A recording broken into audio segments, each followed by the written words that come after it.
I'm going to read this Excel worksheet with Pandas, and then I'm going to demonstrate how you might go about adjusting the worksheet with Pandas so that it's a bit easier to work with. So I already read this in, and you can have a look at it over here. As you can see, the column headers aren't very meaningful, and we haven't got the appropriate data in rows 1 and 2, or in this case rows 0 and 1.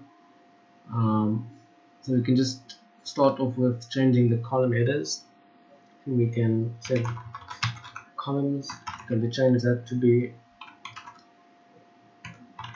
we want the values in row 1 to be used as the column headers. So we're going to say going to identify the column, which is column 1, and as you can see here we've now got the appropriate column headers, and then we just want to go ahead and remove the first 2 rows. So we can say the data dot drop, and what we're going to drop is data dot, we're going to index the first 2 rows. We're going to say 0 to 2 simply because it does not include the last row, it only goes up until the last row. So row 0 up until 1, or row 0 and 1 will be dropped or deleted. So in that case, stop that.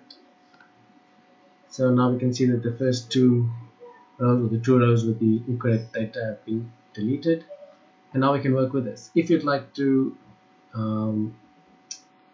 update the index to start from 0, you can just say that equals data dot reset index, and you need to make sure to specify that drop equals true, otherwise you will have this index column won't be deleted.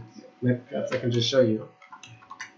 So in this case, if drop equals true, then the row index will be updated to start from 0.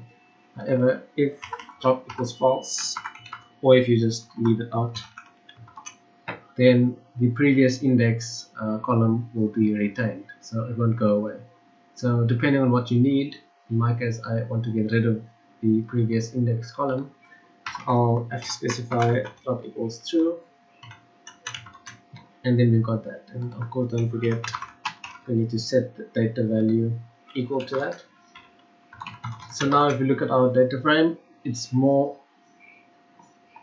usable in terms of Pandas, so we can now do what we'd like with these 2 columns of data. And of course, it looks a lot different to what we've got here with the heading on the top and spaces between the actual data and the column headers. So it's a nice and quick way to just clean up some of the data, or to make it easier to work with.